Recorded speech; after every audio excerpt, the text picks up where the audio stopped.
तो चलो आज हम लोग पी ब्लॉक की बात करते हैं। और बेसिकली पी ब्लॉक में आज हम सिर्फ और सिर्फ बात करेंगे ग्रुप 13 का। तो अगले 1 घंटे से कम या फिर 1 घंटे के लगभग लगभग लगेगा आपका। और आपका पूरा ग्रुप 13 बहुत ही अच्छी तरह से तैयार हो जाएगा। आपको हर एक चीज़ का रीजन, हर एक एक्सेप्शन, सब कुछ याद हो जाएगा। ठीक है, ये मेरी जिम्मेदारी है। Sorry for that noise. Let's go. तो देखो, सबसे पहले मैं बता दूं कि ये नोट्स जो है ये मेरे खुद के हैंड रिटेन नोट्स हैं। और इसका फायदा क्या है आपको, क्योंकि इसमें मैंने पूरी की पूरी एनसीईआरटी एक्सट्रैक्ट लिख रखी है। ठीक है, एनसीईआरटी से मैंने इस पूरे नोट्स को बनाया है और मैंने पूरी की पूरी एनसीईआरटी इसके अंदर लिख रखी है। अब कोई भी लाइन मिस होता हुआ नहीं दिखेगा। तो चलिए स्टार्ट करते हैं। सबसे पहले इंट्रोडक्शन की बात करते हैं। तो एनसीईआरटी में पहला टॉपिक है इंट्रोडक्शन। ठीक है, तो इंट्रोडक्शन क्या कहता है कि जितने भी एलिमेंट का लास्ट इलेक्ट्रॉन अगर पी ऑर्बिटल में एंटर कर रहा है तो वो पी ब्लॉक के एलिमेंट होंगे। यानी जिन जिन एलिमेंट का लास्ट इलेक्ट्रॉन पी ऑर्बिटल के अंदर एंटर करता है वो सब सारे पी ब्लॉक एलिमेंट होते हैं। अब पी ऑर्बिटल के अंदर एंटर करने का मतलब क्या हुआ कि उससे पहले इनका जो एस ऑर्बिटल है वो पूरी तरह से भरा हुआ होगा। और जो पी ऑर्बिटल है उसमें देखो टोटल पी सबसेल के अंदर टोटल 3 ऑर्बिटल होते हैं। ठीक है, तो इसमें अगर एक इलेक्ट्रॉन आया तो ये ग्रुप 13 का हुआ। 2 इलेक्ट्रॉन आया तो ग्रुप 14 का हुआ। 3 इलेक्ट्रॉन आया तो ग्रुप 15 का हुआ। 4 इलेक्ट्रॉन आया तो ग्रुप 16 का हुआ। 5 इलेक्ट्रॉन आया तो ग्रुप 17 का हुआ। और 6 इलेक्ट्रॉन आया तो ग्रुप 18 का वो एलिमेंट होगा। ठीक है, तो ये बात याद रखने वाली है। ठीक है, अब नेक्स्ट देखते हैं। इसमें टोटल 6 ग्रुप होते हैं, ग्रुप 13 से लेकर के ग्रुप 18 तक। अभी मैंने वो आपको सबसे भर करके दिखाया था कि कैसे हमारे पास टोटल 18 ग्रुप्स 13 से लेकर के 18 तक कैसे होंगे उसमें। ठीक है, नेक्स्ट अगर हम बात करें वैलेंस इलेक्ट्रॉनिक कन्फिग्रेशन की, तो valence electronic configuration NH2 NP1 to 6 होता है। देखो अभी मैंने बताया कि जो S है वो पूरी तरह से भरा होता है। तो S में टोटल इलेक्ट्रॉन कितने हुए? 2 हुए। ठीक है, तो ये देखो NH2 हो गया। और NP 1 से लेकर के 6 तक हो सकता है। देखो NP या तो 1 हो सकता है, या 2 हो सकता है, 3 हो सकता है, 4 हो सकता है, 5 हो सकता है, 6 हो सकता है। ठीक है, तो यही बात कर रहा है कि NSP 1 से लेकर के 6 तक कुछ भी हो सकता है और NH2 होगा। ठीक है, बट इसका एक एक्सेप्शन है। एक्सेप्शन क्या है? हीलियम इसका एक्सेप्शन है। उसमें NH2 NP1 to 6 नहीं देखने को मिलता है, बल्कि सिर्फ NH2 देखने को मिलता है, यानी 1s2। अब क्यों? क्योंकि हीलियम के अंदर केवल केवल 2 इलेक्ट्रॉन होते हैं। तो 2 इलेक्ट्रॉन भरने के लिए इसको सिर्फ अपना एस सबसेल ही यूज करना पड़ता है। ठीक है, अब देखो 1s2 हो गया तो तुम लोग सोच रहे हो यार इसको एस ऑर्बिटल में क्यों नहीं डाल दिया। क्योंकि देखो जो हमारा पीरियोडिक टेबल होता है वो कुछ ऐसा होता है। ठीक है, तो यहाँ पर जो है वो हीलियम होता है और यहाँ पर जो है वो हाइड्रोजन होता है। ठीक है, तो हाइड्रोजन में 1 इलेक्ट्रॉन और हीलियम में 2 इलेक्ट्रॉन। तो हीलियम जो है वो ग्रुप 18 का एलिमेंट हो जाता है rather देन ग्रुप 2 का। ठीक है, क्योंकि ग्रुप 2 में जो स्टार्टिंग होती है वो चौथे इलेक्ट्रॉन के बाद से होती है। ठीक है, तभी 2 इलेक्ट्रॉन है, उसको ग्रुप 18 का मेंबर बोलते हैं। ठीक है, helium is a prime member of group 18। ठीक है, मैक्सिमम ऑक्सीडेशन स्टेट की बात करें तो सारे एस और पी इलेक्ट्रॉन का अगर हम सम कर देंगे तो वो उसका मैक्सिमम ऑक्सीडेशन स्टेट हमें दे देगा। जैसे कि अगर हम बात करें, देखो अगर मान लो कि एक ये हो गया है। ठीक है, इसमें मान लो एस पूरा भरा हुआ है और पी में हम मान लेते हैं कि 4 इलेक्ट्रॉन है। ठीक है, मतलब मान लिया ऐसे ही। ठीक है, तो पी में 4 इलेक्ट्रॉन हम भर देते हैं। तो देखो टोटल इलेक्ट्रॉन कितने हुए? एस में 2 और पी में 4। तो टोटल एस में 2 और पी में 4, तो टोटल इलेक्ट्रॉन कितने हुए? 6। यानी कि इस ग्रुप का जो मैक्सिमम ऑक्सीडेशन स्टेट होगा वो होगा +6। ठीक है, ऐसे ही अगर इसमें 3 होता तो +5 होता। मतलब अब समझ जाओ कि एस और पी के इलेक्ट्रॉन को अगर हम सम कर देंगे तो हमें उस ग्रुप का मैक्सिमम ऑक्सीडेशन स्टेट दे देगा। अब जैसे ग्रुप 13 का मैक्सिमम ऑक्सीडेशन स्टेट क्या होगा? तो ग्रुप 13 का मैक्सिमम ऑक्सीडेशन देखो, ग्रुप 13 हम भर के दिखाते हैं। ये होगा ग्रुप 13। ठीक है, ये तो देखो इसके एस में 2 इलेक्ट्रॉन और पी में 1 इलेक्ट्रॉन। तो टोटल कितने इलेक्ट्रॉन हो गए? टोटल इलेक्ट्रॉन हो गए 3। तो यानी कि इसका मैक्सिमम ऑक्सीडेशन स्टेट होगा +3। अब देखो मैक्सिमम ऑक्सीडेशन स्टेट निकालना तो तुम्हें आ गया, बट द थिंग इज कि हर एक ग्रुप का सिर्फ और सिर्फ एक ही ऑक्सीडेशन स्टेट नहीं होता है, 2 ऑक्सीडेशन स्टेट होते हैं। बेसिकली जैसे मैं यहाँ पर दिखाता हूँ, ये देखो एस में 2 इलेक्ट्रॉन और पी में, मान लेते हैं ग्रुप 13 की बात करते हैं, तो ग्रुप 13 के पी में 1 इलेक्ट्रॉन। ठीक है, तो अगर सिर्फ और सिर्फ पी का 1 इलेक्ट्रॉन निकलता है तो ये क्या हो गया? ये हो गया +1। ठीक है, और अगर इसके दोनों, ये दोनों इलेक्ट्रॉन और ये वाला इलेक्ट्रॉन भी निकल जाता है तो ये होगा +3। ठीक है, तो यानी कि इसके 2 ऑक्सीडेशन स्टेट हमें देखने को मिले, एक +1 और एक +3। ठीक है, तो +1 और +3 देखने को तो मिला, बट अब पूरे ग्रुप 13 में +1 और +3 में कौन सा ज्यादा स्टेबल कहाँ पर होगा, तो जब हम डाउन द ग्रुप आते हैं तो ये +1 यानी कि जो लोअर ऑक्सीडेशन स्टेट है उसकी जो स्टेबिलिटी होती है वो बढ़ती जाती है, और जो हायर ऑक्सीडेशन स्टेट होता है उसकी स्टेबिलिटी घटती जाती है। अब ऐसा क्यों होता है?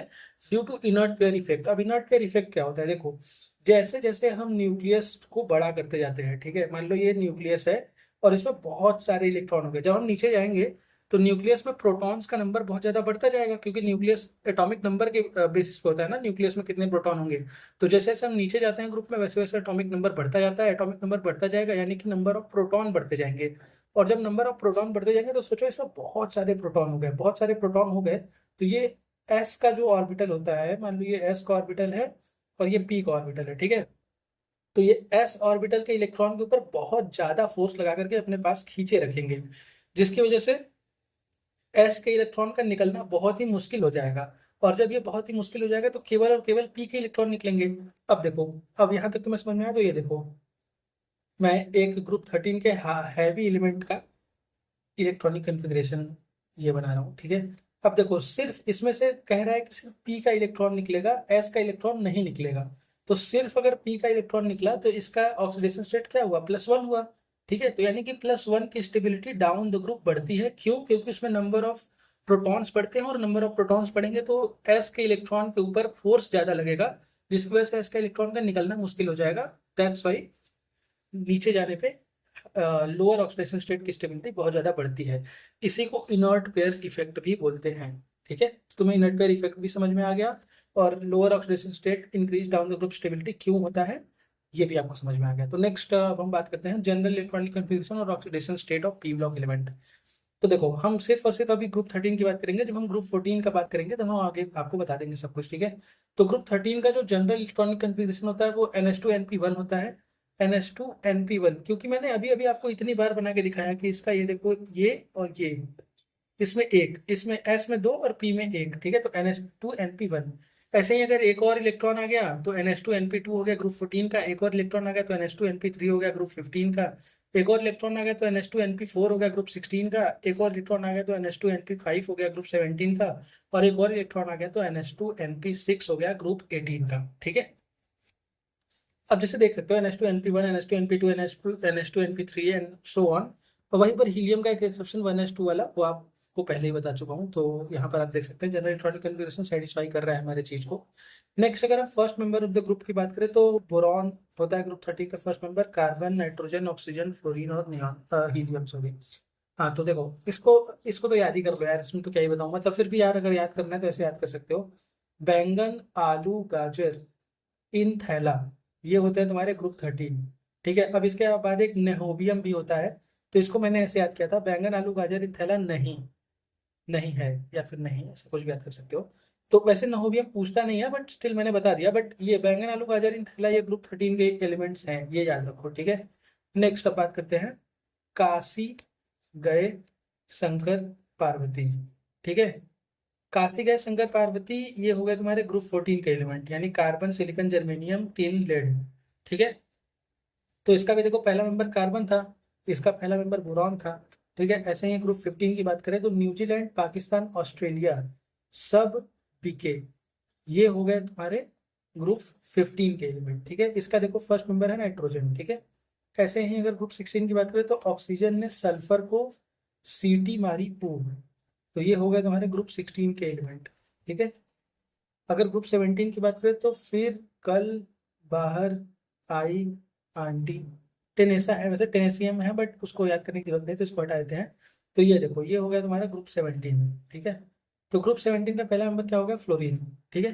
अब ग्रुप 18 की बात करें, हे नानी आराम कर जिंदा रहेगी, ठीक है, यानी helium, neon, argon, krypton, xenon, radon, ठीक है। आर ए होता है वैसे, यस। तो ये हो गया तुम्हारा ग्रुप 18, यानी कि ये स्टार्ट कैसे हुआ? हे नानी, यानी इसका फर्स्ट मेंबर हीलियम हुआ, ठीक है। तो फर्स्ट मेंबर के बारे में भी पूरी जानकारी दे दी, ट्रिक भी दे दिया याद करने का। अगर आपको याद करना है तो आपका कोई और ट्रिक है तो आप अपने ट्रिक से याद कर सकते हैं, बट मैंने भी एक ट्रिक दे दिया अगर आपको मन हो तो याद करने का। ग्रुप ऑक्सीडेशन स्टेट की बात करें, मैक्सिमम ऑक्सीडेशन स्टेट देखो कैसे निकालते हैं, ये और ये का सम, यानी देखो एस और पी के इलेक्ट्रॉन का सम करो तो ग्रुप ऑक्सीडेशन स्टेट आ जाएगा। इसमें टोटल 3 इलेक्ट्रॉन है तो उसका ग्रुप ऑक्सीडेशन स्टेट +3, इसका +4, इसका +5 and so on, you can see that +3 +4 +5 +6 +7 +8। अब देखो इसके बाद केवल अगर P का इलेक्ट्रॉन गया तो एक ऑक्सीडेशन स्टेट आएगा, अगर ये दोनों चले गए तो एक और ऑक्सीडेशन स्टेट आएगा जो कि मैक्सिमम ऑक्सीडेशन स्टेट होगा। तो देखो वही काम किया है, यहाँ पर +3 इसका ग्रुप ऑक्सीडेशन स्टेट है और इसके अलावा ये और कौन सा ऑक्सीडेशन स्टेट शो करता है, तो ये +1 शो करता है, ठीक है। वैसे ही ग्रुप 14 +4 +2 और -4 +5 +3 -3, ये सब याद करने की अभी नीड नहीं है, क्योंकि ये सब जैसे जैसे आप आगे पढ़ते जाओगे ग्रुप्स के बारे में तो आपको ये सारे ऑक्सीडेशन स्टेट और भी अच्छे से क्लियर होते जाएंगे, क्योंकि आप उनके कंपाउंड्स देखते जाओगे, आप उनके एलिमेंट्स मिल करके कैसे कंपाउंड बनाते हैं वो सब आप देखते जाओगे, ठीक है। नेक्स्ट अगर हम बात करें, ये जो पी ब्लॉक है ये पूरे पीरियोडिक टेबल में एकमात्र ऐसा ब्लॉक है जिसमें नॉन मेटल्स और मेटलॉइड्स भी नॉन मेटल्स और मेटलॉइड देखने को मिलते हैं। बाकी अगर हम बात करें तो कई जगह देखते हैं, देखो एस ब्लॉक में केवल मेटल्स देखने को मिलते हैं, डी ब्लॉक में केवल केवल मेटल्स देखने को मिलते हैं, एफ ब्लॉक में केवल मेटल्स देखने को मिलते हैं, और वहीं पी ब्लॉक में नॉन मेटल्स देखने को मिलते हैं और मेटलॉइड देखने को मिलते हैं, ठीक है। तो ये बात आप याद रख सकते हैं, इसीलिए यहाँ पर लिखा गया है कि सिर्फ इकलौता ऐसा ब्लॉक है पूरी पीरियोडिक टेबल में जहाँ पर आपको नॉन मेटल और मेटलॉइड देखने को मिलते हैं। इसमें मेटल्स भी होते हैं, कुछ कुछ एलिमेंट्स मेटल की प्रॉपर्टी शो करते हैं, बट नॉन मेटल और मेटलॉइड पूरे पीरियोडिक टेबल में सिर्फ आपको पी ब्लॉक में ही देखने को मिलेगा। नेक्स्ट अगर हम बात करें, non metallic character decreases down the group. देखो जैसे जैसे हम नीचे डाउन द ग्रुप आते जाते हैं नॉन मेटेलिक कैरेक्टर घटता जाता है। नॉन मेटेलिक कैरेक्टर होता क्या है, देखो नॉन मेटेलिक कैरेक्टर होता है जो इलेक्ट्रॉन अपना इलेक्ट्रॉन, देखो जो नॉन मेटल होते हैं वो इलेक्ट्रॉन एक्सेप्टर होते हैं, ठीक है, यानी कि उनमें इलेक्ट्रॉन की भूख होती है। अब देखो इलेक्ट्रॉन एक्सेप्टर तो ठीक है, जैसे नाइट्रोजन ने जैसे मान लो ऑक्सीजन ने या क्लोरीन ने सोडियम से इलेक्ट्रॉन ले लिया तो क्लोरीन के ऊपर नेगेटिव आ गया, सोडियम के ऊपर पॉजिटिव आ गया, sodium metal chlorine non metal.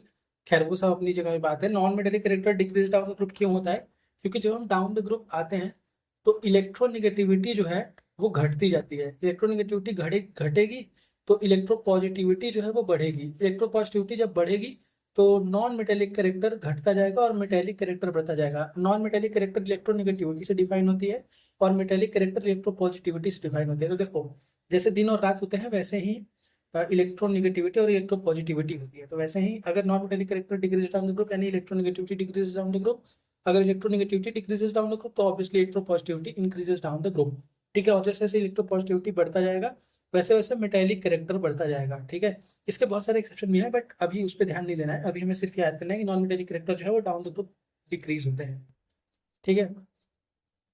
अच्छा down the group non metallic character decrease हो रहा है तो इलेक्ट्रोनिगेटिविटी भी मैंने बताया कि डिक्रीज हो रहा है। तो इलेक्ट्रोनिगेटिविटी क्यों डिक्रीज हो रहा है उसका रीजन देखो। इलेक्ट्रोनिगेटिविटी क्या होता है, इलेक्ट्रॉन को खींचने की क्षमता, और इलेक्ट्रॉन खींचने की क्षमता कौन रखेगा, जैसे इलेक्ट्रॉन मान लो एक लड्डू है, ठीक है, तो लड्डू खाने की क्षमता कौन रखेगा, जिसका पेट खाली होगा, जिसका पेट पूरा खाली होगा वही ना लड्डू खाने की मतलब भूख रखेगा। जिनका पेट ऑलरेडी भरा हुआ है बर्गर पिज्जा से वो कभी भी लड्डू नहीं खाना चाहेंगे। तो ऑब्वियसली क्योंकि देखो नीचे जब हम आते हैं तो वो उसका एस का इलेक्ट्रॉन वो लूज कर नहीं रहा है, जो एस का इलेक्ट्रॉन लूज नहीं कर रहा है तो उसके पेट में जगह कम खाली है, और जगह कम खाली है तो आगे से एक्सेप्ट भी कम करेगा, और जब आगे से एक्सेप्ट कम करेगा तो इसका मतलब कि इलेक्ट्रोनिगेटिविटी डिक्रीज हुई है, नॉन मेटेलिक कैरेक्टर डिक्रीज हुआ है, इलेक्ट्रोपॉजिटिविटी बढ़ा है, और सो ऑन मेटेलिक कैरेक्टर बढ़ जाएगा। और क्या, नॉन मेटल्स में हायर आयनाइजेशन एनर्जी होता है और हायर इलेक्ट्रोनिगेटिविटी होता है देन मेटल्स। ऑब्वियसली मैंने बताया कि नॉन मेटेलिक कैरेक्टर जो है वो इलेक्ट्रोनिगेटिविटी पे डिपेंड करता है, तो ऑब्वियसली इसकी इलेक्ट्रोनिगेटिविटी ज़्यादा होगी। और हायर आयनाइजेशन एनर्जी क्यों होती है इसका रीजन हम आपको आगे देंगे, ठीक है। हायर आयनाइजेशन एनर्जी देखो क्यों होती है मैं बता देता हूँ। हायर आयनाइजेशन एनर्जी इसलिए होती है क्योंकि जो नॉन मेटल्स होते हैं ना वो अपने इलेक्ट्रॉन्स को बहुत ही कस के पकड़ के रखते हैं, बहुत कस के पकड़ के रखते हैं, तो इनको निकालने के लिए जो एनर्जी चाहिए होती है वो बहुत ज़्यादा चाहिए होती है। अब नॉन मेटल्स अपने इलेक्ट्रॉन को कस के क्यों पकड़ते हैं, इसका रीजन है क्योंकि इनकी इलेक्ट्रोनिगेटिविटी बहुत ज़्यादा होती है। इलेक्ट्रोनिगेटिविटी ज़्यादा रहेगी तो अपने इलेक्ट्रॉन को ये बहुत कस के पकड़े रहेंगे। अगर नॉन मेटल अपने इलेक्ट्रॉन को बहुत कस के पकड़े रहेंगे तो उसको निकालने के लिए जो एनर्जी लगेगी वो बहुत ज़्यादा लगेगी क्योंकि इनकी इलेक्ट्रोनिगेटिविटी ज़्यादा होती है, ठीक है। यस क्लियर कि हायर आयनाइजेशन एनर्जी क्यों होता है, हायर इलेक्ट्रोनिगेटिविटी क्यों होता है। अब देखो, नॉन मेटल के ऑक्साइड जो होते हैं वो एसिडिक होते हैं और मेटल के ऑक्साइड जो होते हैं वो बेसिक होते हैं, ठीक है। ये बात याद करने वाली है। अब इसको याद कैसे करते हैं, देखो हम सब लोग मोबाइल यूज करते हैं। मोबाइल को शॉर्ट फॉर्म में क्या बोलते हैं, MOB। तो देखो, मेटल ऑक्साइड बेसिक, ठीक है। उसके बाद अगर मेटल ऑक्साइड बेसिक है तो नॉन मेटल ऑक्साइड एसिडिक हो जाएगा, तो ऑब्वियसली यानी कि अपने मोबाइल से ही आप याद कर सकते हो कि मेटल के ऑक्साइड बेसिक और नॉन मेटल के ऑक्साइड एसिडिक होते हैं, ठीक है। अब देखो, जितने भी फर्स्ट मेंबर होते हैं हर ग्रुप के, अब देखो फर्स्ट मेंबर के बारे में यहाँ पे जानकारी दी हुई है, boron, carbon, nitrogen, oxygen, fluorine, helium. ये जो है, ये एनॉमलस बिहेवियर शो करते नजर आते हैं। एनॉमलस बिहेवियर मतलब अपने बाकी ग्रुप से, जितने भी उसके ग्रुप के मेंबर हैं उन सबसे अलग बिहेवियर शो करते रहेंगे। अब देखो, जैसे एक एग्जाम्पल देता हूँ। किसी भी आप घर में जाएंगे, किसी के भी घर में अगर आप जाएंगे, तो वहां पे आप बच्चों का बिहेवियर जो देखेंगे वो उनके माता पिता से हमेशा अलग होता है, क्योंकि बच्चों को उतनी जानकारी होती नहीं है तो वो कुछ भी करते रहते हैं, मौज मस्ती। बट अगर पेरेंट्स को देखो तो वो ज़्यादा रिस्पेक्टफुल रहेंगे, वो ज़्यादा अच्छे से प्रेजेंट करेंगे आपके सामने अपने आप को। तो यानी कि जो छोटे बच्चे होते हैं सबसे ज़्यादा वही शरारती होते हैं, सबसे ज़्यादा वही अपने घर में अलग बिहेवियर शो करते नजर आते हैं। तो इसीलिए फर्स्ट मेंबर जो होते हैं वो सबसे छोटे मेंबर होते हैं, और जब सबसे छोटे होते हैं वो तो ऑब्वियसली बहुत मस्तीखोर होते हैं, इसलिए वो एनॉमलस बिहेवियर शो करते हैं। अब देखो, इसे स्मॉल साइज की वजह से एनॉमलस बिहेवियर शो करते हैं। इलेक्ट्रोनिगेटिविटी बहुत ज़्यादा होती है, इसलिए एनॉमलस बिहेवियर शो करते हैं।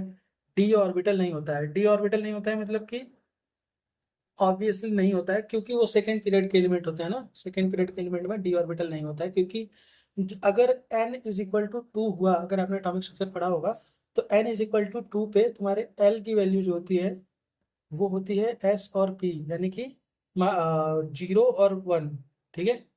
0 और 1 होती है तो यानी कि एस और पी होती है, एस और पी होती है।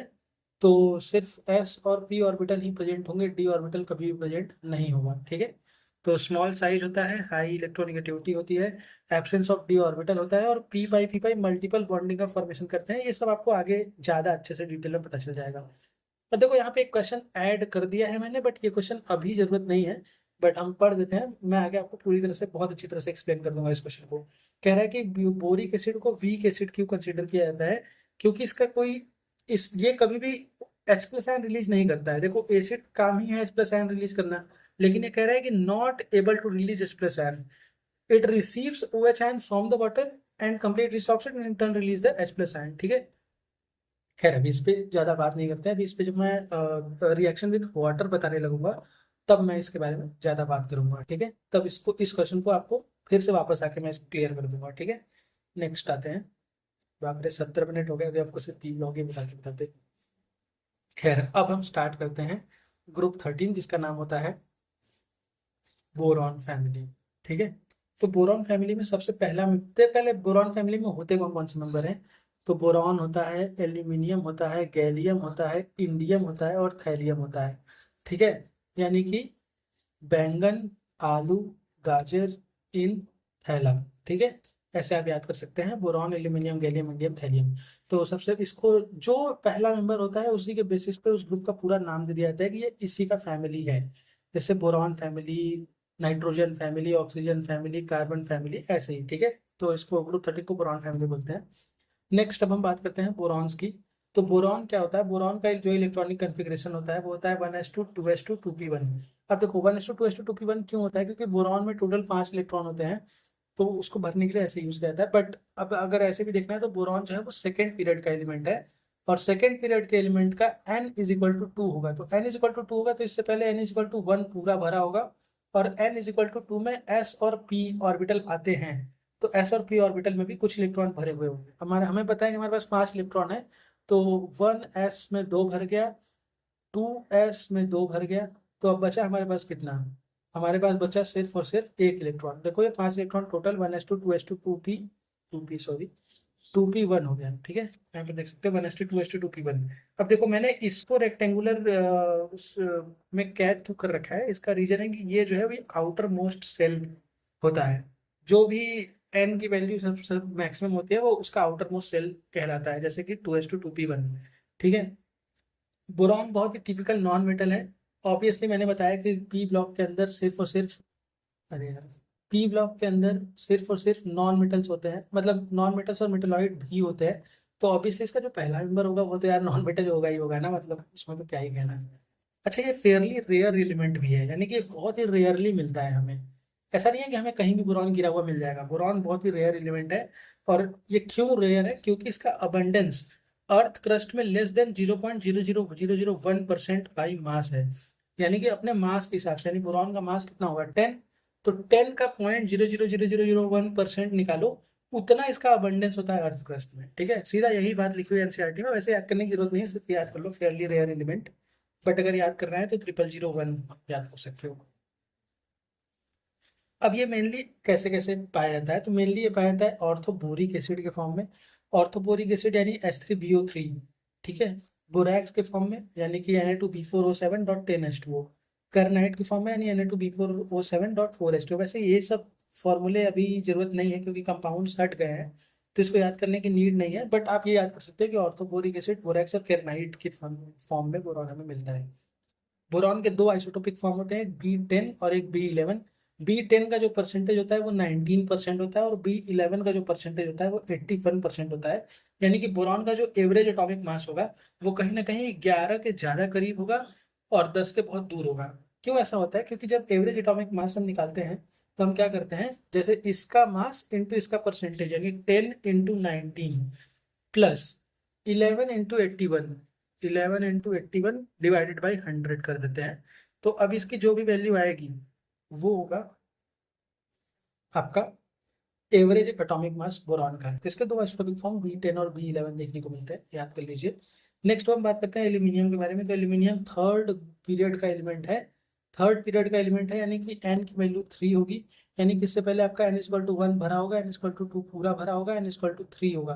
तो देखो जब n=3 होता है तो इसमें s भी आता है, p भी आता है और d भी आता है, यानी तो टोटल 3 सबसे आते हैं। तो देखो 1s2, 2s2, 2p6, 3s2, 3p1, 3d0। ठीक है, देखो इसमें 3D पूरी तरह से खाली है। ये बात याद रखने वाली है क्योंकि इसके बहुत प्रॉपर्टीज इसके ऊपर डिसाइड होते हैं। ठीक है, तो इसका 3D पूरा खाली है।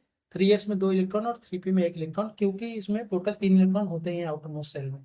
ठीक है, अब एल्यूमिनियम, वैसे मैंने आपको बताया कि जो पी ब्लॉक के एलिमेंट है वो नॉन मेटल होते हैं, लेकिन एल्यूमिनियम जो है वो मेटेलिक नेचर शो करता है।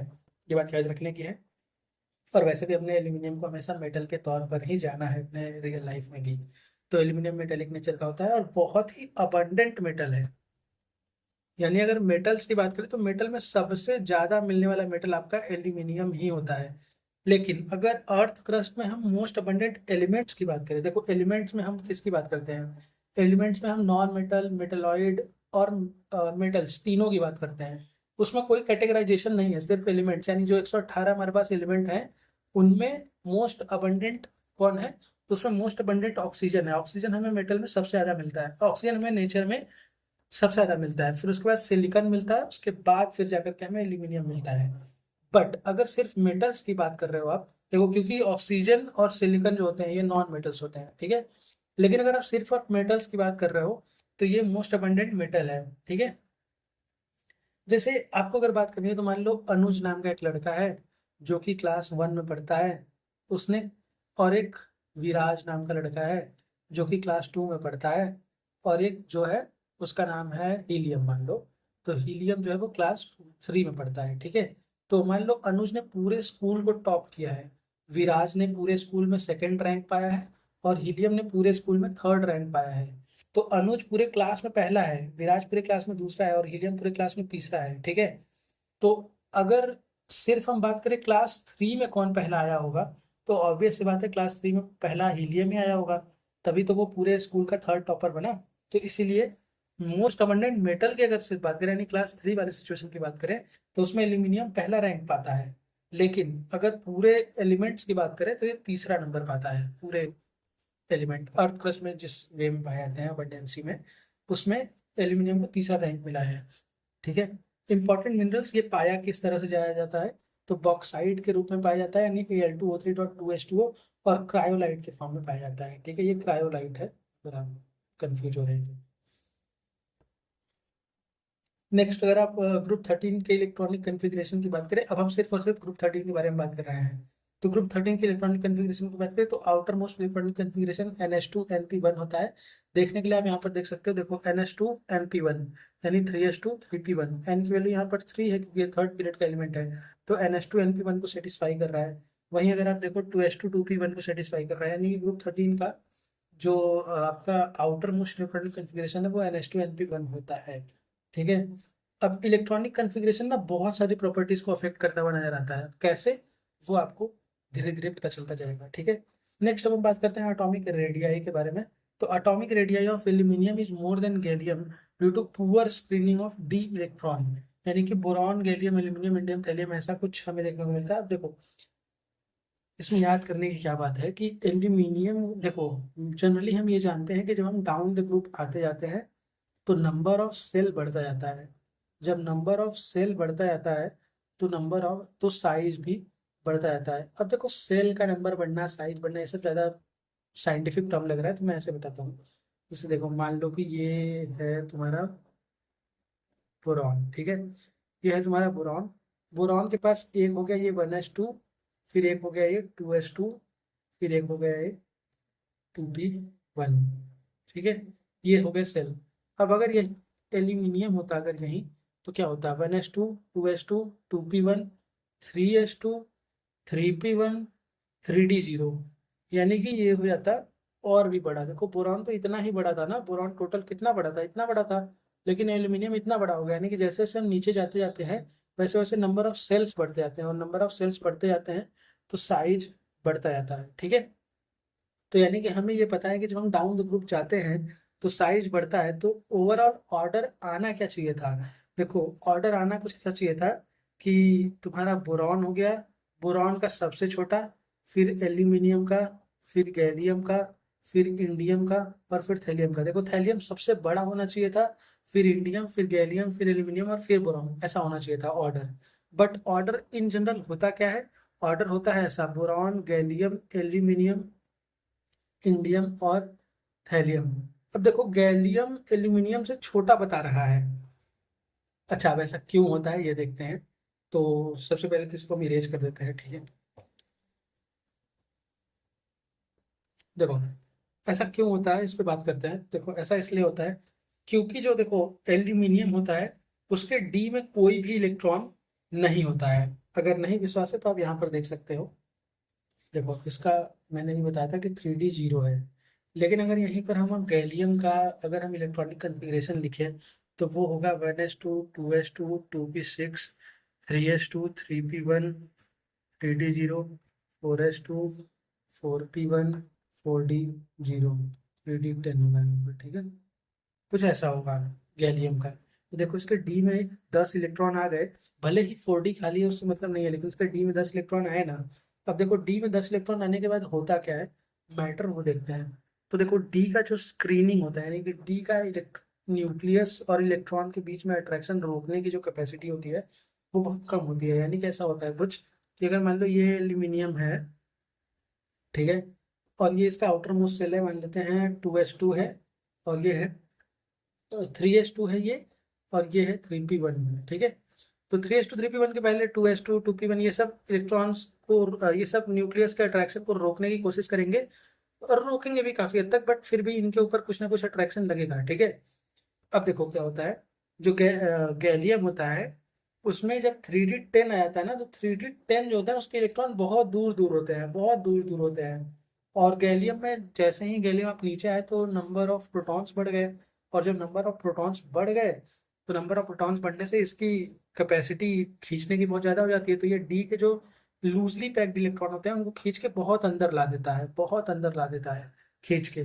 और जब इनको खींच के बहुत अंदर ला देगा तो क्या होता है कि गैलियम का साइज जो है छोटा हो जाता है। यानी कि डी की जो पुअर शील्डिंग होती है, पुअर स्क्रीनिंग होती है, उसकी वजह से जो है गैलियम का साइज छोटा हो जाता है। अगर आपको बहुत अच्छी तरह से नहीं समझ में आया तो मैं आपको थोड़ा सा बना के दिखाता हूँ। ठीक है। तो ज़्यादा शायद समझ में आए।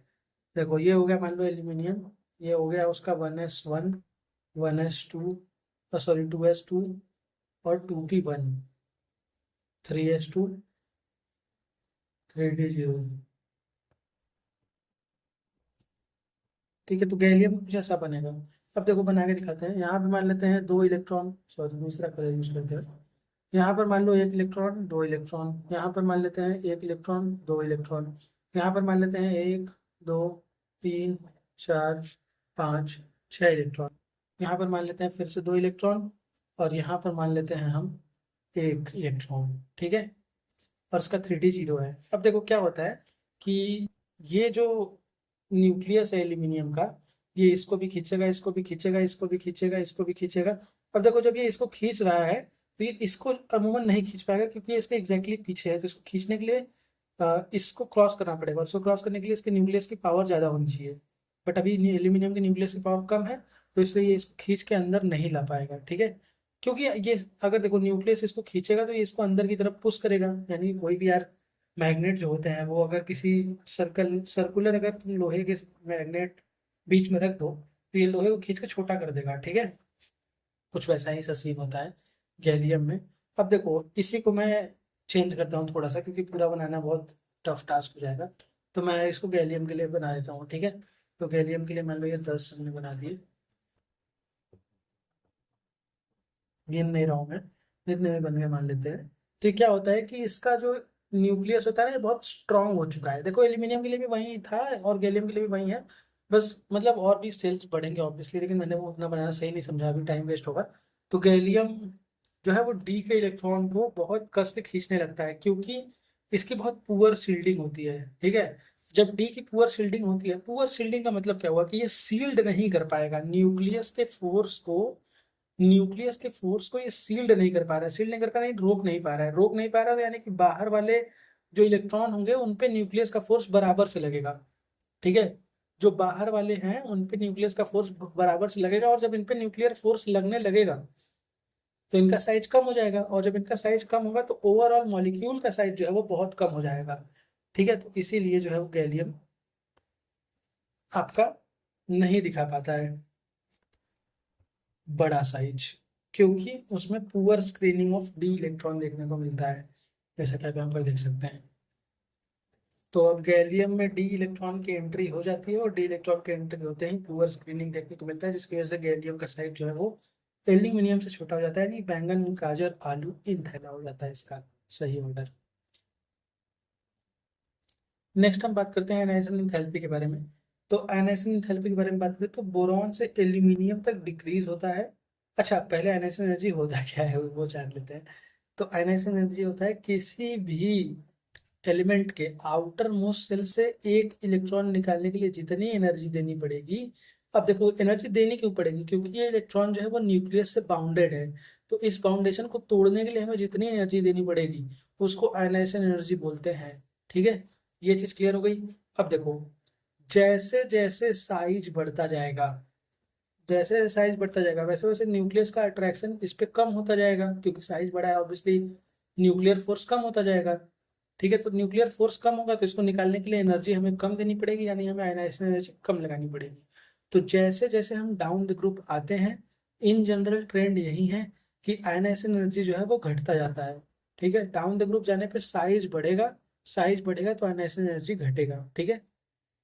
अब देखो वो भी ऐसा ही रहा है, बोरॉन से एल्यूमिनियम तक डिक्रीज हो रहा है साइज की वजह से ऑब्वियसली, जैसे मैंने बताया। बट एल्यूमिनियम गैलियम इंडियम और थैलियम में डी और एफ इलेक्ट्रॉन का स्क्रीन बहुत ही मैट्रिस्टिक हो जाता है। अच्छा, मैट्रिस्टिक कैसे होता है ये देखते हैं। देखो गैलियम की जो स्क्रीनिंग है, गैलियम की जो स्क्रीनिंग है, अभी मैंने आपको इतनी अच्छे से समझाया कि गैलियम की स्क्रीनिंग जो है जिसकी वजह से उसका साइज छोटा हो जाता है। जब साइज छोटा होगा तो उसकी आयनाइजेशन एनर्जी एल्यूमिनियम से ज़्यादा हो जाएगी। वैसे ही अगर आप थैलियम की बात करें, देखो गैलियम में मैटर क्या था कि डी इलेक्ट्रॉन आया जिसकी वजह से सब कुछ हुआ। वैसे ही थैलियम में पहली बार एफ इलेक्ट्रॉन्स की एंट्री होती है। एफ के इलेक्ट्रॉन की एंट्री हुई तो देखो एफ का स्क्रीनिंग और ज़्यादा पुअर होता है। अगर स्क्रीनिंग का ऑर्डर की बात करें तो सबसे ज़्यादा स्क्रीनिंग दिखाता है एस, फिर पी, फिर डी और फिर एफ। देखो एफ की स्क्रीनिंग तो सबसे पुअर है ना, तो थैलियम की स्क्रीनिंग सबसे पुअर हुई। तो थैलियम की स्क्रीनिंग सबसे पुअर हुई यानी कि उसमें से इलेक्ट्रॉन निकालना तो और आसान हो गया हमारे लिए, ठीक है। तो और मुश्किल हो गया हमारे लिए अगर थैलियम की स्क्रीनिंग बहुत पुअर हो गई। आप ऐसे सोचो कि थैलियम की स्क्रीनिंग बहुत पुअर है, तो यानी कि इसके आउटर मोस्ट सेल पे इसका न्यूक्लियर फोर्स बहुत ज़्यादा लगेगा। न्यूक्लियर फोर्स अगर बहुत ज़्यादा लगेगा तो इसका मतलब इसका जो स्क्रीनिंग इफेक्ट, जो इसका न्यूक्लियर फोर्स है वो आउटर मोस्ट इलेक्ट्रॉन के ऊपर बहुत ज़्यादा लग रहा है। तो इसको निकालने के लिए हमें एनर्जी बहुत ज़्यादा देनी पड़ेगी, इसलिए इसका आयनाइजेशन एनर्जी ज़्यादा होता है। अब देखो बोरॉन का सबसे ज़्यादा, फिर उसके बाद थैलियम का, फिर गैलियम का, फिर एल्यूमिनियम का और फिर इंडियम का, ठीक है। तो थैलियम, गैलियम, एल्यूमिनियम, इंडियम, ये सब ऑर्डर होता है।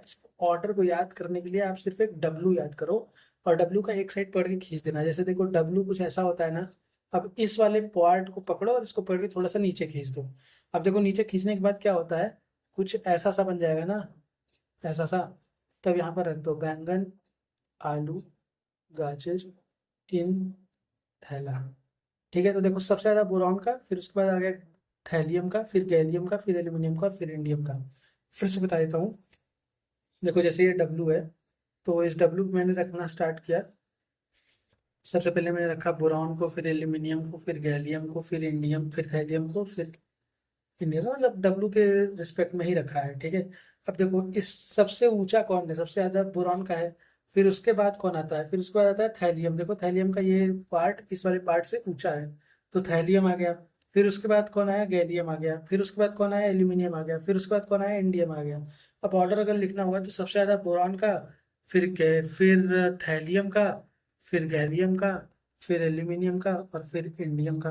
ठीक है, देखो ऐसे ही ऑर्डर होगा कुछ ना कुछ। Boron, thallium, gallium, aluminium, indium. ठीक है, अब नेक्स्ट हम बात करते हैं इलेक्ट्रोनेगेटिविटी के बारे में। तो देखो इलेक्ट्रोनेगेटिविटी क्या होता है। इलेक्ट्रोनेगेटिविटी पहले डिक्रीज करता है बोरॉन से एल्यूमिनियम तक, और फिर बहुत ही मार्जिनली इंक्रीज करता है, 0.1 के मार्जिन से इंक्रीज करता है। ठीक है, अगर तुम एनसीईआरटी देखोगे तो बट उसका ऑर्डर जो आता है वो कुछ ऐसा आता है, boron, thallium, indium, gallium, aluminium. ये याद करने की कोई भी जरूरत नहीं है, कोई जरूरत नहीं है इलेक्ट्रोनेगेटिविटी का ऑर्डर। ये कभी नीट में नहीं पूछा गया, ना ही कभी पूछा जाएगा। आपको सिर्फ इतना याद रखना चाहिए कि पहले बोरॉन से एल्यूमिनियम तक घटता है, उसके बाद मार्जिनली बढ़ता है। बस इतना आप याद रख लो, किसी तरह से इसको इतना याद रख लो बस, कि इलेक्ट्रोनेगेटिविटी पहले बोरॉन से एल्यूमिनियम तक घटेगा, फिर मार्जिनली बढ़ेगा साइज की वजह से। ठीक है, नेक्स्ट हम बात करते हैं फिजिकल प्रॉपर्टीज के बारे में। हमारे सारे जो है नॉर्मल प्रॉपर्टीज वो खत्म हो गए, हम फिजिकल प्रॉपर्टीज के ऊपर आ चुके हैं। ठीक है, तो फिजिकल प्रॉपर्टीज, चलिए अब हम बात करते हैं फिजिकल प्रॉपर्टीज के बारे में। तो बोरॉन जो होता है वो बहुत ही हार्ड और ब्लैक कलर का सॉलिड होता है। अब देखो बोरॉन जो है ना, वो एक ऐसा बच्चा है जो कि हमेशा धूप में खेलता था, हमेशा धूप में खेलता था। अब बच्चे तो ऑब्वियसली यार बाहर खेलना ज़्यादा पसंद करते हैं, तो ये हमेशा बाहर खेलता था, तो इसको टैनिंग हो गई, यानी कि ये ब्लैक कलर का हो गया। और बाहर खेलते खेलते ना इसने एक ऐसा इम्यून सिस्टम जनरेट कर लिया जो कि बहुत ही हार्ड हो गया, यानी कि इसको बहुत बाहर लोगों ने पीटा, मारा, जिसकी वजह से अब इसके अंदर वो हार्डनेस आ गई कि अब ये बहुत हार्ड हो गया और बहुत ब्लैक कलर का सॉलिड हो गया है। ठीक है, अब इस पे हमें बहुत सारे मैं आपको बहुत सारे इस पे ट्रिक्स बताऊंगा, अभी देखना। अब देखो boron has usually high melting point. देखो मैंने भी बताया कि बोरॉन जो है वो छोटा बच्चा था जो कि हमेशा बाहर खेलता था, इसको बहुत मार पिटाई जिसकी करी गई है, और जिसकी मार पिटाई करी गई ना, वो एक समय के बाद इतना ढीठ हो जाता है कि उसको फिर से रुलाने के लिए बहुत मेहनत करनी पड़ती है। और रुलाना मतलब क्या होना, रुलाने को मेल्ट बोलते हैं। तो रुलाना यानी मेल्ट करना, तो उसकी मेल्टिंग पॉइंट जो है वो बहुत हाई हो जाएगी। ठीक है, तो यानी कि बोरॉन की मेल्टिंग पॉइंट बहुत हाई हो गई, आपको उस बच्चे वाले कहानी से याद रहेगा। नेक्स्ट अगर गैलियम की बात करें तो गैलियम का अनयूजुअली लो मेल्टिंग पॉइंट देखने को मिलता है, जिसकी वजह से ये लिक्विड होता है समर में। और गैलियम का हाई बॉइलिंग पॉइंट होता है, जिसकी वजह से इसको थर्मामीटर्स में यूज करते हैं। अब देखो इतना सारा बात हो गया, बात करते हैं गैलियम के बारे में। देखो गैलियम जो होता है, इसका मेल्टिंग पॉइंट बहुत ही लो होता है। अगर मेल्टिंग पॉइंट बहुत लो है तो ये हमेशा हमेशा लिक्विड की तरह पाया जाएगा समर्स में, क्योंकि समर में टेम्परेचर ज़्यादा होता है तो ये मेल्ट कर जाएगा। ठीक है, जो गैलियम है ना वो बहुत ही सुधरा हुआ बच्चा है, गाय है गैलियम। ठीक है, गैलियम है गाय, से याद करो गैलियम को। गैलियम अगर गाय है तो देखो गाय जो है वो बहुत जल्दी मेल्ट हो जाती हैं, मतलब गाय बहुत जल्दी सबको प्यार से देखने लगती हैं, प्यार करने लगती हैं, तो उनकी मेल्टिंग पॉइंट बहुत कम होती है। ठीक है, बहुत जल्दी, बहुत हाई मेल्टिंग पॉइंट होती है। ओ सॉरी क्या बता रहा हूँ, गैलियम जो है उसको गाय से यानी उसकी लो मेल्टिंग पॉइंट होती है। यानी गाय की देखो, गाय बहुत जल्दी प्यार करती है ना सबको, गाय को तो माता बोलते हैं, तो ऑब्वियसली माँ का जो मेल्टिंग पॉइंट है तो वो बहुत कम होता है, वो बहुत जल्दी मेल्ट हो जाती हैं। तो इसलिए गैलियम जो है उसका लो मेल्टिंग पॉइंट होता है, जिसकी वजह से वो समर्स में लिक्विड की तरह होता है। और वहीं गाय जो है देखो मारती बहुत कम है, बहुत कम तुमने सुना होगा कि गाय किसी को मारती है, यानी कि उसको गुस्सा बहुत धीरे आता है, और गुस्सा बहुत धीरे आता है यानी उसका खून उबलता बहुत धीरे है।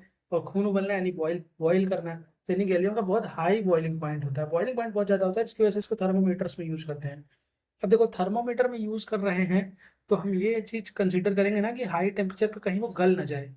गल के गिर ना जाए, तो इसीलिए हाई टेम्परेचर यानी हाई बॉइलिंग पॉइंट होगा तो वो गलेगा नहीं जल्दी, इसलिए हमको थर्मामीटर्स में यूज करते हैं। ठीक है, और वहीं डेंसिटी का ऑर्डर अगर बात करें तो डेंसिटी का एकदम नॉर्मल सा ऑर्डर है, जो कि डाउन द ग्रुप बढ़ रहा है। अब डेंसिटी डाउन द ग्रुप क्यों बढ़ता है? क्योंकि मास डाउन द ग्रुप बढ़ते जाता है। ठीक है, वैसे बढ़ता तो वॉल्यूम भी है, लेकिन उसके कंपैरिजन में मास जो है वो ज़्यादा बढ़ता है वॉल्यूम के कंपैरिजन में, जिसकी वजह से डेंसिटी जो है, डेंसिटी देखो क्या होता है, डेंसिटी होता है मास बाई वॉल्यूम।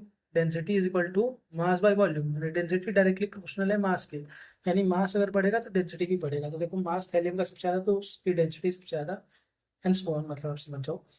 बाकी जितने भी मेटल्स हैं वो सॉफ्ट होते हैं और हाई इलेक्ट्रिकल कंडक्टिविटी शो करते हैं। एल्यूमिनियम देखो सॉफ्ट होता है तभी उसको किसी भी तरह से मोल्ड किया जा सकता है, और एल्यूमिनियम के तार बनते हैं तो हाई इलेक्ट्रिकल कंडक्टिविटी। वही इंडियम और थैलियम का भी सेम हाल है। अब देखो रेस्ट मेटल्स लिखा हुआ है, ये आपको समझने की बात है, ये समझने की बात है। यहाँ पर देखो एनसीईआरटी ने साफ साफ लिख दिया कि रेस्ट मेटल बहुत सॉफ्ट होते हैं, हाई इलेक्ट्रिकल कंडक्टिविटी शो करते हैं। तो इसका मतलब ये कहना क्या चाहता है कि बोरॉन जो है वो नॉन मेटल है, गैलियम जो है वो नॉन मेटल है, लेकिन एल्यूमिनियम, इंडियम और थैलियम जो है ये मेटल्स हैं। ठीक है, ये बात आपको यहाँ से डिड्यूस करने को मिला है। ठीक है, तो अब देखो एल्यूमिनियम का मेटल तो मैंने पहले ही बता दिया था, एल्यूमिनियम को मेटल की तरह हम ट्रीट करते हैं। इंडियम और थैलियम क्यों मेटल है भाई? इंडियम और थैलियम को तो नॉन मेटल होना चाहिए, लेकिन अब देखो डाउन द ग्रुप आने पे मैंने पहले ही बात करी थी कि नॉन मेटेलिक करेक्टर जो है वो घटता है। नॉन मेटेलिक करेक्टर घटेगा तो इंडियम और थैलियम में मेटेलिक करेक्टर बढ़ेगा, क्योंकि नॉन मेटल का करेक्टर और मेटल का करेक्टर दिन और रात के जैसे होते हैं, यानी एक घटेगा तो दूसरा आएगा। तो अगर नॉन मेटल घटेगा तो मेटेलिक करेक्टर बढ़ेगा, यानी इंडियम और थैलियम जो है वो मेटेलिक होंगे। ठीक है, और मेटल होंगे तो सॉफ्ट मेटल होंगे और इलेक्ट्रिकल कंडक्टिविटी आता होगा, ऑब्वियसली मेटल कंडक्टिव तो होते ही हैं। Metals are good conductor of electricity. अब हमने फिजिकल प्रॉपर्टीज भी खत्म कर ली, जनरल प्रॉपर्टीज भी खत्म कर ली। अब नेक्स्ट हम आते हैं केमिकल प्रॉपर्टीज में, ये थोड़ा टाइम लेने वाला है, और ऑलरेडी हम 41 मिनट्स के आगे जा चुके हैं, क्योंकि मैंने आप लोगों को इसमें पी ब्लॉक के बारे में भी जनरल जानकारी दी है।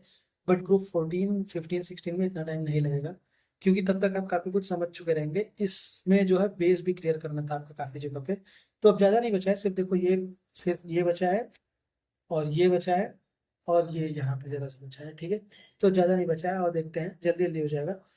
वो कह रहा है कि boron only form covalent compound, boron सिर्फ और सिर्फ कोवेलेंट कंपाउंड बनाता है। अब देखो कोवेलेंट कंपाउंड कौन बनाते हैं? कोवेलेंट कंपाउंड वो बनाते हैं, कोवेलेंट कंपाउंड इनके बीच में बनता है, नॉन मेटल के बीच में बनता है। ठीक है, तो देखो बोरॉन तो ऑलरेडी नॉन मेटल है, और जब इसको किसी भी नॉन मेटल के पास लेके जाएंगे तो ये कोवेलेंट कंपाउंड ही बनाएगा। अब नॉन मेटल और मेटल के बीच में अगर आपको बॉन्डिंग करानी है तो इनके बीच में इलेक्ट्रोनिगेटिविटी का डिफरेंस 1.7 से ज़्यादा होना चाहिए, तभी जाकर के ये आयनिक बॉन्ड बनेगा। अब देखो बोरॉन जो है वो नॉन मेटेलिक है, लेकिन बहुत ज़्यादा नॉन मेटेलिक नहीं है। बोरॉन जो है वो मेटेलिक है, लेकिन सॉरी बोरॉन जो है वो नॉन मेटेलिक है। ठीक है, लेकिन वो बहुत ज़्यादा भी नॉन मेटेलिक नहीं है, इसलिए उसकी इलेक्ट्रोनिगेटिविटी बहुत ज़्यादा नहीं है। और जब इलेक्ट्रोनिगेटिविटी ज़्यादा नहीं है तो डिफरेंस कम रहेगा। अब देखो इलेक्ट्रोनिगेटिविटी और इलेक्ट्रोपॉजिटिविटी के बीच में डिफरेंस 1.7 का होना चाहिए।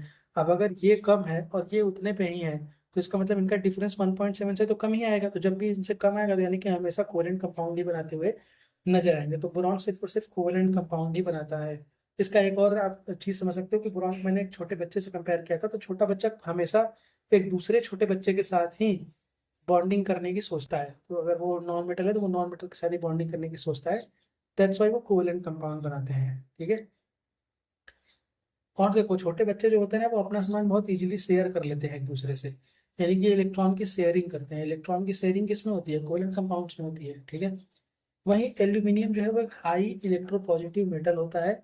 एल्यूमिनियम में एक मेटल होता है ये तो पता है, लेकिन वो हाई इलेक्ट्रोपॉजिटिव मेटल होता है। ठीक है, यानी कि वो बहुत ज़्यादा मेटेलिक कैरेक्टर शो करता है एल्यूमिनियम। ये बड़ा एक्सेप्शन सा बिहेवियर है इसका, बट याद कर लो कि हाई इलेक्ट्रोपॉजिटिव मेटल होता है। अब तो कह रहा है कि stability of +3 oxidation state decreases down the group. देखो इसके ऑक्सीडेशन स्टेट होते कितने प्रकार के हैं, एक होता है +3 और एक होता है +1, मैंने पहले ही आपको बताया था। और मैंने ये भी बताया था कि डाउन द ग्रुप जाने पे जो मैक्सिमम ऑक्सीडेशन स्टेट है उसकी स्टेबिलिटी या हायर ऑक्सीडेशन स्टेट की स्टेबिलिटी कम होती जाती है। क्यों? Due to inert pair effect. ठीक है, इनर्ट पेयर इफेक्ट क्या होता है? इनर्ट पेयर इफेक्ट क्या होता है कि जब आपका एस का जो इलेक्ट्रॉन है वो बाहर ना निकल पाए और पी का इलेक्ट्रॉन ही सिर्फ निकले बाहर, तो वो इनर्ट पेयर इफेक्ट में काउंट होता है। तो अगर सिर्फ पी का निकलेगा तो यानी +1 की स्टेबिलिटी डाउन द ग्रुप बढ़ेगी और +3 की स्टेबिलिटी डाउन द ग्रुप घटेगी। तो देखो वही बात करिए, stability of +3 oxidation state decreases down the group. ठीक है, नेक्स्ट अगर हम बात करें in trivalent state on forming compound they are electron deficient molecule. Trivalent state का मतलब क्या हुआ? ट्राइवेलेंट स्टेट का मतलब हुआ +3। तो +3 में रह करके जब भी ये लोग कंपाउंड बनाते हैं तो इलेक्ट्रॉन डेफिशिएंट मॉलिक्यूल बनाते हैं। जैसे कि अगर हम बात करें बोरॉन के पास टोटल इलेक्ट्रॉन कितने हैं? 3 इलेक्ट्रॉन हैं। +3 में गए यानी कि अपने तीनों इलेक्ट्रॉन को ये शेयर कर लिया, तो ये बना देते हैं। ठीक है, या चलो फ्लोरीन से बना देते हैं। फ्लोरीन तो इसका सेम ही ग्रुप का बच्चा है। तो देखो बोरॉन ये हो गया 3, और यहाँ पर फ्लोरीन के पास हो गए 1 2 3 4 5 6 और 7। ठीक है, तो देखो ये शेयर कर लिया यहाँ पर। तो देखो ऐसे ही इधर भी कर लेगा फ्लोरीन के साथ शेयर, और ऐसे भी इधर भी कर लेगा फ्लोरीन के साथ शेयर। ठीक है, तो जब ये फ्लोरीन के साथ शेयर किया तो इसमें इस इंसान के पास टोटल कितने लड्डू हो गए? एक लड्डू इसका खुद का, और एक लड्डू जो फ्लोरीन ने दिया था वो। एक लड्डू इसका खुद का, एक लड्डू जो फ्लोरीन ने दिया था वो। एक लड्डू इसका और एक लड्डू जो फ्लोरीन ने दिया था वो। तो टोटल इसके पास कितने लड्डू हो गए? टोटल इसके पास 6 ही लड्डू हुए ना। देखो 1 2 3 4 5 6। और ऑक्टेट पूरा करने वाले मॉलिक्यूल्स के पास कितने टोटल लड्डू होते हैं? 8 लड्डू होते हैं। इसके पास टोटल लड्डू कितने हैं? 6। तो यानी कि इसका ऑक्टेट कंप्लीट नहीं है, यानी कि इसमें इलेक्ट्रॉन की अभी भी कमी है, यानी कि ये इलेक्ट्रॉन डेफिशिएंट मॉलिक्यूल है। तो इसीलिए कहा गया है कि जब ये ट्राइवेलेंट स्टेट में होते हैं और ये कंपाउंड बनाते हैं तो ये इलेक्ट्रॉन डेफिशिएंट मॉलिक्यूल होते हैं। अगर अभी बोरॉन से नहीं क्लियर था तो एल्यूमिनियम से कर लीजिए। Aluminium chlorine, aluminium chlorine, aluminium chlorine. ठीक है, तो 1 2 3 4 5 6। इनके पास तो टोटल 3 ही लड्डू थे ना शेयर करने के लिए, और 3 इन्होंने दूसरे से मांग लिए। तो टोटल इनके पास 6 ही लड्डू हो पाए, यानी अभी भी इनके पास एक वैकेंट ऑर्बिटल खाली है। इनके पास इनका पेट अभी भी भरा नहीं है, क्योंकि पेट भरने के लिए आपको 8 लड्डू खाने पड़ते हैं, इसने सिर्फ 6 ही खाए। तो इसके पेट में अभी भी जगह है। तो पेट में जगह है किस चीज की? लड्डू की। लड्डू क्या है? इलेक्ट्रॉन, यानी कि इलेक्ट्रॉन डेफिशिएंट मॉलिक्यूल होंगे। ठीक है, अब देखो ऐसे मॉलिक्यूल जो कि इलेक्ट्रॉन डेफिशिएंट होते हैं, जिनको लड्डू की चाहत होती है, जिनको लड्डू की कमी होती है, वो चाहते हैं ना कि उनको कहीं से लड्डू मिल जाए, तो वो हमेशा लड्डू की चाह में घूमते रहेंगे इधर उधर कि यार कहीं से 2 लड्डू मिल जाता तो मेरा पेट भर जाता, ऐसा करके। तो देखो लुईस एसिड क्या होते हैं? ऐसे मॉलिक्यूल जो कि इलेक्ट्रॉन डेफिशिएंट हों, यानी कि इलेक्ट्रॉन डेफिशिएंट तो ये है, और accept a pair of electron, यानी उनमें इलेक्ट्रॉन यानी लड्डू खाने की भूख हो, चाहत हो, ऐसे मॉलिक्यूल लुईस एसिड होते हैं। ठीक है, अब देखो इसको याद करने का क्या है। एसिड जो होते हैं वो एक्सेप्टर ऑफ इलेक्ट्रॉन होते हैं। ठीक है, एसिड जो है वो एक्सेप्टर ऑफ इलेक्ट्रॉन होते हैं, और जब एसिड एक्सेप्टर होते हैं तो इसका मतलब कि वो एक्सेप्ट करेंगे लड्डू को। तो देखो ऐसे ही लुईस एसिड जो मॉलिक्यूल होते हैं वो इलेक्ट्रॉन डेफिशिएंट होते हैं, ऑब्वियसली मैंने बताया कि इलेक्ट्रॉन डेफिशिएंट होते हैं। और इनमें इलेक्ट्रॉन डेफिशिएंसी के साथ लड्डू खाने की चाहत भी होती है, यानी एक्सेप्ट भी करते हैं पेयर ऑफ इलेक्ट्रॉन। तो इसलिए ये लुईस एसिड का फॉर्मेशन करते हैं। बहुत अच्छा लुईस एसिड कैरेक्टर दिखाते हुए नजर आते हैं तुम्हारे ग्रुप 13 के एलिमेंट। ठीक है, नेक्स्ट अगर हम बात करें तो tendency to behave as Lewis acid decreases down the group. जैसे जैसे हम डाउन द ग्रुप जाते जाते हैं वैसे वैसे हमारे पास लुईस एसिड का कैरेक्टर दिखाने की टेंडेंसी घटती जाती है। क्यों? क्योंकि ये अपने एस के इलेक्ट्रॉन तो लूज कर नहीं रहे हैं, और जब ये अपने एस के इलेक्ट्रॉन लूज नहीं कर रहे हैं तो यानी इनके पास ऑलरेडी इनके पेट में लड्डू है, इनको और लड्डू की जरूरत नहीं है। जब इनको और लड्डू की जरूरत नहीं है तो ये कभी भी लुईस एसिड कैरेक्टर तो दिखाएंगे नहीं, क्योंकि लुईस एसिड कैरेक्टर दिखाने के लिए आपको भूख लगा होना चाहिए लड्डू की। बट इनको तो भूख है नहीं, तो यानी कि डाउन द ग्रुप जाने पे लुईस एसिड का कैरेक्टर घटता जाता है। ठीक है, अब देखो मैंने BCl3 की बात करी, बोरॉन, क्लोरीन, क्लोरीन और क्लोरीन। देखो इसमें अभी भी एक जगह खाली है लड्डू खाने के लिए, इनके पेट में अभी भी जगह है क्योंकि इनके पास 6 ही लड्डू है। तो ये जो लड्डू ये खाना चाहते हैं, ये किससे भीख मांगने जाएंगे? ये मांगने जाएंगे NH3 से, अमोनिया से। ठीक है, तो बोरॉन BCl3 जो है वो लोन पेयर एक्सेप्ट करता है NH3 से। तो अब देखो BCl3 जो है वो अमोनिया से लोन पेयर एक्सेप्ट कर रहा है, तो कैसे कर रहा है? ये हो गया तुम्हारा BCl, Cl, Cl। ठीक है, और इसके पास है लड्डू, क्योंकि देखो नाइट्रोजन 1 2 3 और नाइट्रोजन के पास टोटल 5 इलेक्ट्रॉन होते हैं, तो इसमें लड्डू है। ये लड्डू बोरॉन खा लेगा, पर बोरॉन खाएगा तो ये इलेक्ट्रॉन बनाएगा। ठीक है, टेट्राहेड्रल मॉलिक्यूल बना लेगा। इसके ऊपर पॉजिटिव चार्ज आ जाएगा। ठीक है, इसके ऊपर निगेटिव चार्ज आ जाएगा, इसके ऊपर पॉजिटिव चार्ज आ जाएगा। खैर उतने से मतलब नहीं है, आपको सिर्फ याद करना है कि BCl3 जो है वो लोन पेयर एक्सेप्ट करता है NH3 से, किसी से भी कर सकता है, बट NCERT में NH3 लिखा हुआ है तो मैंने लिख दिया। अब AlCl3 जो है वो स्टेबिलिटी अचीव करता है फॉर्मिंग डायमर। AlCl3 जो है वो डायमर बना लेता है। देखो AlCl3 का जनरल स्ट्रक्चर क्या होता है? ऐसा ही होना चाहिए था कि 3 क्लोरीन, फिर इस भी का 3 क्लोरीन वाला होना चाहिए था स्ट्रक्चर। तो इन दोनों का तो 3 क्लोरीन होता है, लेकिन क्लोरीन के पास एक्स्ट्रा लोन पेयर होता है जो कि ये इसके वैकेंट ऑर्बिटल में डाल देता है, और इसके पास जो एक्स्ट्रा होता है ये इसके वैकेंट ऑर्बिटल में डाल देता है। अब देखो अगर आपको देखना है तो ये देखो, ये एल्यूमिनियम का प्राइमरी बॉन्डिंग क्लोरीन के साथ कुछ ऐसा था इस वाले एल्यूमिनियम का। ठीक है, तो इस वाले एल्यूमिनियम ने 3 और फिर उसके बाद एक इस क्लोरीन ने इनको दे दिया। इनके पास टोटल 2 3 4 5 6 7 8 हो गए। वैसे ही सेम इधर भी हो जाएगा। अब देखो जो नॉर्मल बॉन्डिंग थी वो 206 पिकोमीटर की थी, ये वाली नॉर्मल बॉन्डिंग बताई थी ना मैंने, ये वाली 206 पिकोमीटर की। और वहीं जो ये ब्रिज एटम है, यानी कि ये जो दोनों में शेयर हो रहा है, तो अगर आप दो जगह हाथ फैलाएंगे तो आपके हाथ की पकड़ जो है वो कमजोर हो जाएगी, यानी कि वो हाथ 221 पिकोमीटर की पकड़ से ही पकड़ पाएगा। यानी कि इनका हाथ लंबा हो गया और लंबा हो गया तो कमजोर हो गया। और वहीं पर इसका एंगल भी आप देख लो, 101 डिग्री का एंगल और इसका 79 डिग्री का एंगल। खैर इतना भी डिटेल याद करने की जरूरत नहीं है, बस आप ये देखो कि कैसे एल्यूमिनियम ने अपनी ऑक्टेट पूरी करी, कैसे उसने स्टेबिलिटी अचीव करी डाइमर बना के। ठीक है, तो ये मैंने दिखा दिया। ये ब्रिज क्लोरीन एटम है, इनको ब्रिज क्लोरीन एटम बोला जाता है। और ये सब नॉर्मल क्लोरीन एटम है जो कि प्लेन में होते हैं। ठीक है, ये तीन ये प्लेन में होते हैं ऐसा करके। ठीक है, नेक्स्ट हम बात करते हैं। यस, इधर देखते हैं। ट्राईवेलेंट स्टेट में ये हाइड्रोलाइज होते हैं और फॉर्म करते हैं MOH-4। एल्यूमिनियम जो है वो इवन फॉर्म करता है Al2O6 sp3 D2 Tl3+। खैर इतना सब बात तो हो ही गया। अब हम बात करते हैं कि ये जो कह रहा है कि ट्राईवेलेंट स्टेट में ये कैसे हाइड्रोलाइज होकर MOH- बना देते हैं। तो इसके लिए हमें थोड़ा जगह चाहिए रहेगा, हम यहाँ पर देखते हैं। ठीक है, मैं आपको बना के दिखाता हूँ। जैसे मान लो कि ये हो गया BF, F और F। ठीक है, अब इसके पास एक लड्डू खाली है। अब यहाँ पर आया वाटर। ठीक है, तो वाटर में ऑक्सीजन के पास तो है ही है।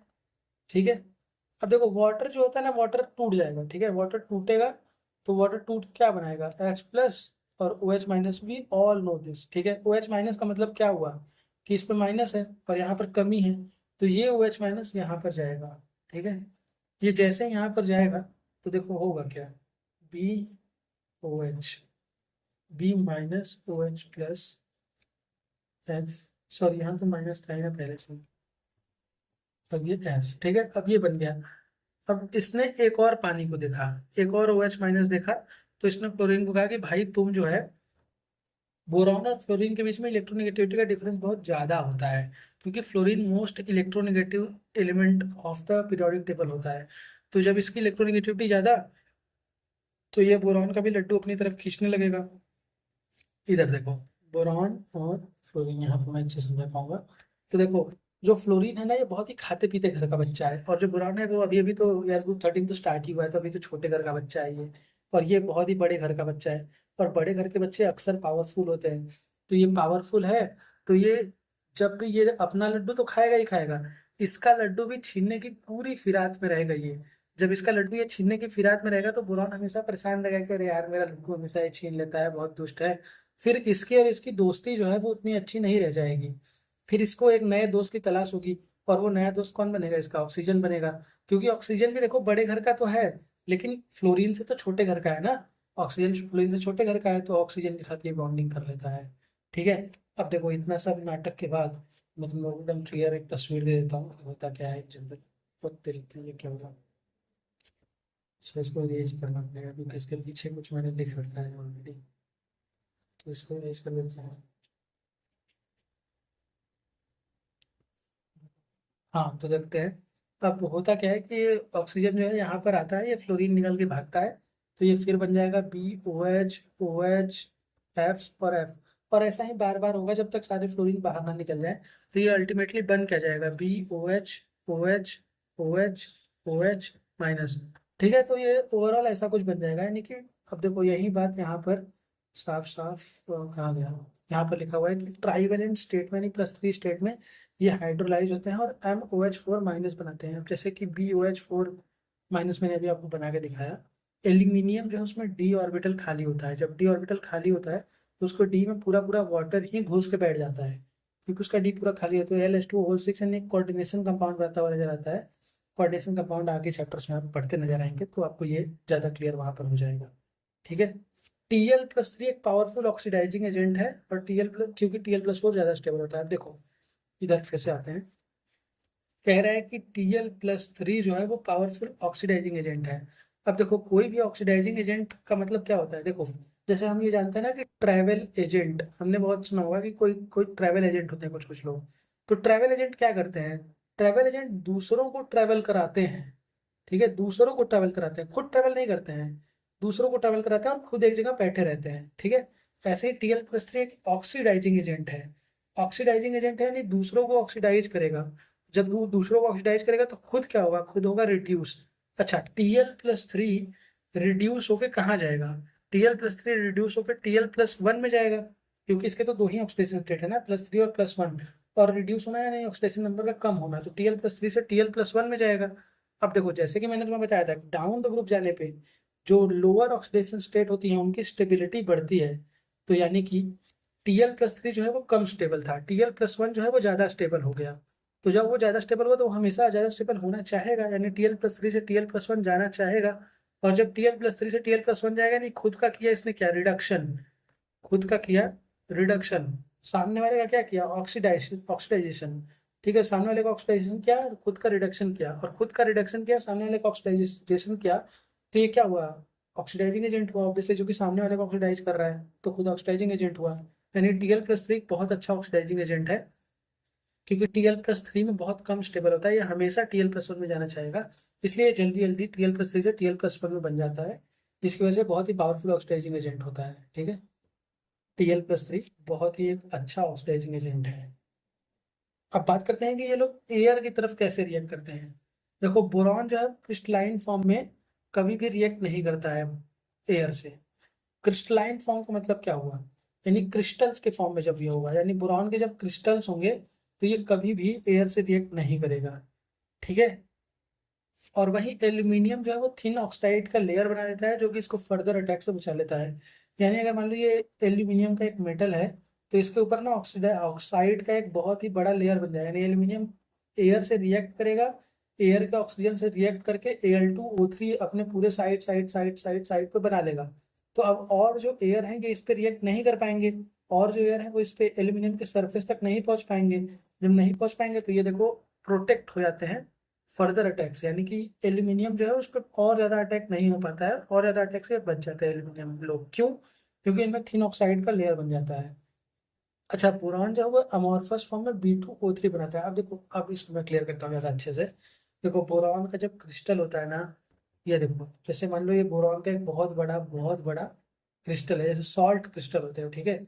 बोरॉन का एक बहुत बड़ा क्रिस्टल है, तो इसका सरफेस एरिया देखो सिर्फ इतना ही है, बोरॉन का सरफेस एरिया सिर्फ इतना ही है, सरफेस एरिया कम है पहली चीज, और दूसरी चीज के रिएक्टिव भी कम है एयर के टुवर्ड्स, तो ये जल्दी रिएक्ट नहीं करेगा। लेकिन अगर वहीं इसको हम छोटे छोटे पाउडरीज फॉर्म में, रिकॉर्डिंग पॉज हो गई थी, फिर से करते हैं। तो ये देखो, ये जब छोटे छोटे पाउडरीज फॉर्म में आ जाता है, तो यानी कि इसका देखो सरफेस एरिया ये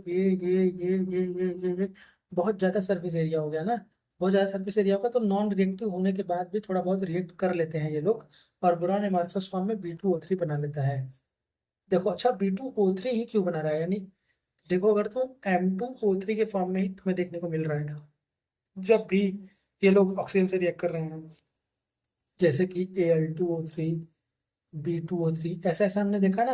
अब देखो ऐसा क्यों होता है, क्योंकि बोरॉन पे +3, ऑक्सीजन पे -2, इसका क्रॉस मल्टीप्लीकेशन कर दो, तो बोरॉन का 2 से मल्टीप्लीकेशन हुआ तो हो गया B2, ऑक्सीजन का 3 से मल्टीप्लाई हुआ तो O3 बन गया, और B2 बन गया। अब इसको ऐड कर दो B2O3, ऐसे ही Al2O3, ठीक है। तो यानी कि हमेशा M2O3 फॉर्म का ऑक्साइड बनाएंगे। वहीं अगर डाई नाइट्रोजन से बात करें, तो ये नाइट्राइड्स का फॉर्म करते हैं, यानी EN बनाते हैं। जैसे देखो मैं बताता हूँ, एल्यूमिनियम के ऊपर +3, नाइट्रोजन के ऊपर -3, ठीक है। अब इसका कर दो क्रॉस मल्टीप्लीकेशन, तो ये हो गया N3Al3, अब 3 और 3 है तो इसका रेशियो लेके काट दो, तो AlN बन जाएगा, ठीक है, या BN बन जाएगा, ऐसे करके, ठीक है। तो देखो यहीं पर ये बात करी है कि अगर ऑक्सीजन के साथ एलिमेंट रिएक्ट कर रहा है तो E2O3 बना रहा है, नाइट्रोजन के साथ रिएक्ट कर रहा है तो EN बना रहा है, ठीक है। अब ऑक्साइड्स के नेचर की बात करें, तो बोरॉन देखो, बोरॉन नॉन मेटेलिक होता है, बोरॉन नॉन मेटेलिक होता है, ये मैं पहले ही बता चुका हूँ, बोरॉन नॉन मेटेलिक होता है, यानी नॉन मेटेलिक ऑक्साइड एसिडिक। वहीं एल्यूमिनियम और गैलियम जो है वो बीच वाले होते हैं, तो वो एम्फोट्रिक, और इंडियम और थैलियम जो है वो बेसिक।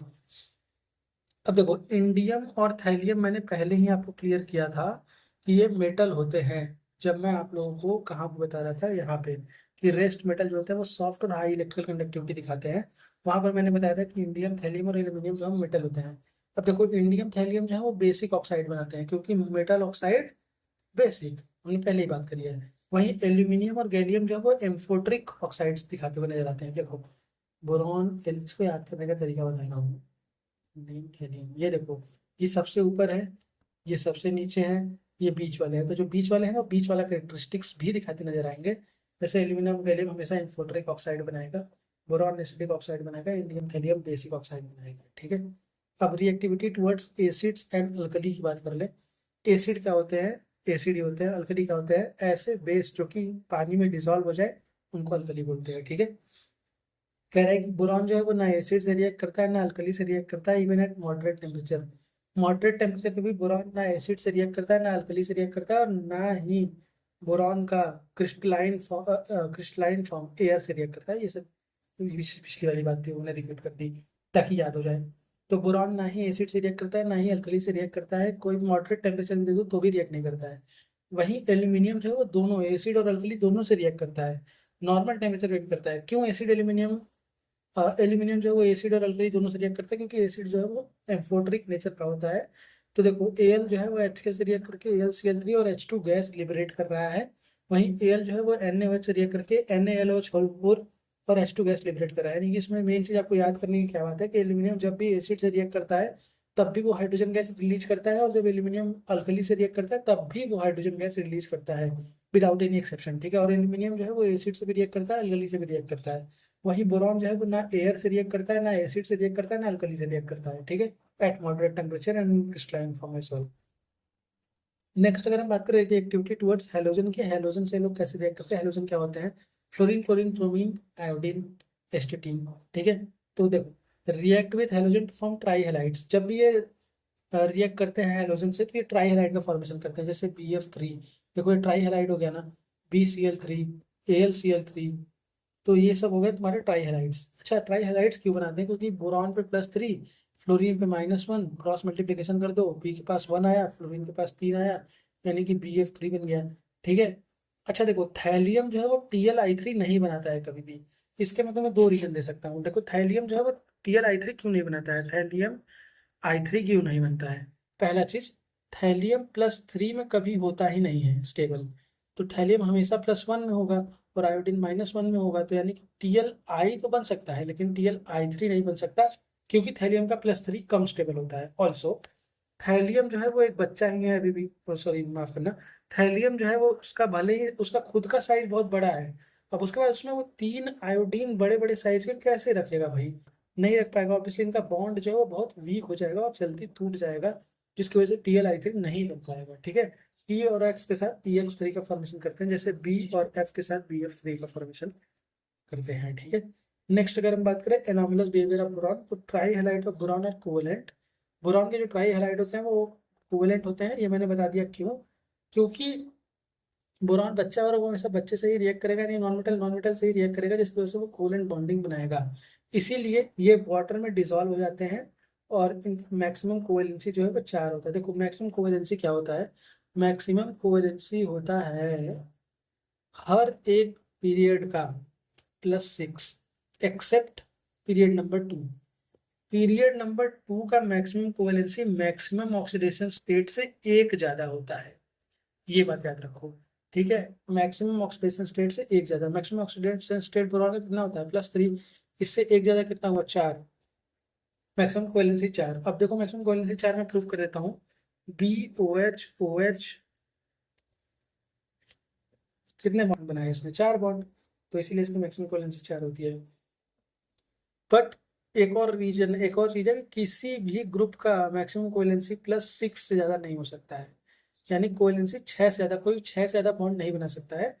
वैसे ऑस्मियम 8 बॉन्ड बनाता है, लेकिन वो डी ब्लॉक का कंटेंट है तो उसको डी ब्लॉक में देखेंगे। बट जब तक आप पी ब्लॉक पढ़ेंगे आपको यही देखने को मिलेगा कि कोई भी एलिमेंट 6 से ज्यादा बॉन्ड नहीं बनाता है, यानी किसी की भी मैक्सिमम कोवेलेंसी 6 से ज्यादा नहीं हो जा सकती है, जिसको Sidgwick rule of maximum covalency के नाम से जाना जाता है। ठीक है। और बोरॉन का मैक्सिमम कोवेलेंसी 4 होता है। ऑब्वियसली सबका 6 होता है, इसका 4 होता है, तो समझ ही सकते हो। अच्छा 6 क्यों होता है, क्योंकि डी ऑर्बिटल जो होते हैं वो डी ऑर्बिटल भी इन्वॉल्व हो जाता है ना इसमें, इसलिए उनका +6 हो जाता है, मतलब 6 कोवेलेंसी दिखाते हैं। खैर ये सब बहुत इंपॉर्टेंट बात नहीं है, सिर्फ याद करो, ट्राई करना बोरॉन कोवेलेंट होते हैं, पानी में डिजॉल्व हो जाते हैं, मैक्सिमम कोवेलेंसी +4 होता है। अच्छा, पानी में डिजॉल्व क्यों हो जाते हैं ये भी बात कर लेते हैं इसी बहाने। तो बोरॉन जो है वो अगर फ्लोरीन के साथ बॉन्डिंग बनाता है, तो बोरॉन की बॉन्डिंग में ये बॉन्ड जो है वो पोलर हो जाता है। अच्छा, बॉन्ड पोलर होने का मतलब कि किसी एक की तरफ ज़्यादा झुकाव होगा उसका, तो फ्लोरीन की इलेक्ट्रोनेगेटिविटी ज़्यादा होती है, तो फ्लोरीन की तरफ उसका झुकाव ज़्यादा होगा। तो यानी कि, और हम ये जानते हैं कि लाइक डिसॉल्व लाइक, यानी कि जो जैसे होते हैं वो उसी में घुलते मिलते हैं। तो वाटर जो है वो पोलर होता है। अच्छा, वाटर पोलर क्यों होता है? क्योंकि O और H के बीच में ऑक्सीजन का खिंचाव ज़्यादा होता है, तो ऑक्सीजन के हाई इलेक्ट्रोनेगेटिविटी की वजह से वाटर जो है वो पोलर होता है। और वहीं जो बोरॉन के भी कंपाउंड मैंने ट्राई हैलाइड दिखाए हैं, वो भी पोलर होते हैं, इसलिए वो पानी में डिजॉल्व हो जाते हैं। और उनकी मैक्सिमम कोवेलेंसी 4 होती है। यहीं पे आपका चैप्टर समाप्त होता है। धन्यवाद। अगला हम ग्रुप फूडिंग के साथ मिलेंगे बहुत जल्द।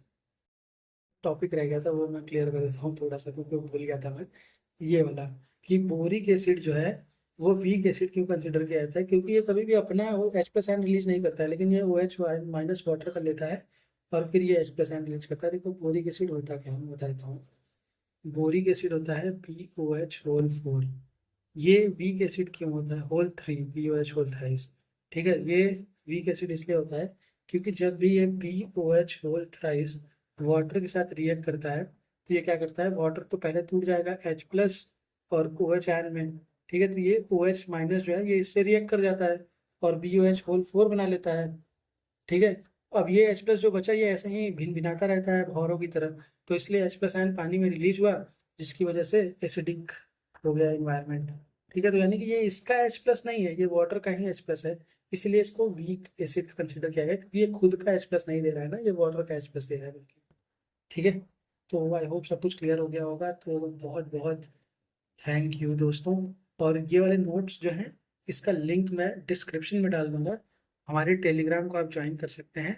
ऐसे पूरे नोट्स हमने अपलोड कर रखे हैं पी ब्लॉक के, आप वहाँ से डिस्क्रिप्शन में नोट्स का मैंने लिंक दिया है, वहाँ से आप जा करके ज्वाइन कर सकते हैं। ठीक है, धन्यवाद बहुत बहुत।